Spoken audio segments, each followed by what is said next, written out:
On October 23rd, 2024, the stock of Tesla closed at a price of $213. Less than in 2 months from that date, on December 17, 2024, the share price was $479, more than 2 times the close of the stock in October. Today, as I'm recording the video, the price of Tesla stock is $226. Pretty much all the gains are gone, and whatever people made and didn't sell the stock, they basically gave up on everything.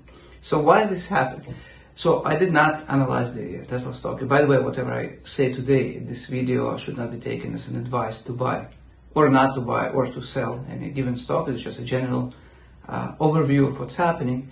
But the markets are basically driven by 2 human factors, which are greed or fear.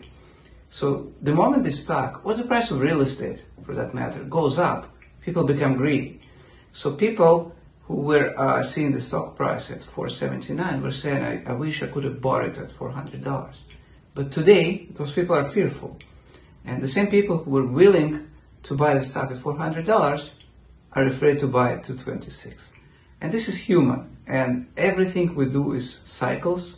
And the cycle of fear and greed is going to repeat itself. So I don't know about you. I love when the stocks are going down. I love when the real estate goes down because it gives me an opportunity to buy more.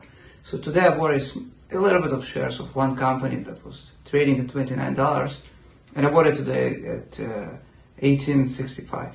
So the same company, just the price is almost half of what it was before. So understand that. And as Warren Buffett said, when everybody is greedy, you should be fearful. And vice versa. When everybody is fearful, you should be greedy. Again, it's not an advice, but when the markets of real estate or NASDAQ or S&P, they're going down, probably you should act against what other people doing. Well, I hope it helps to your success.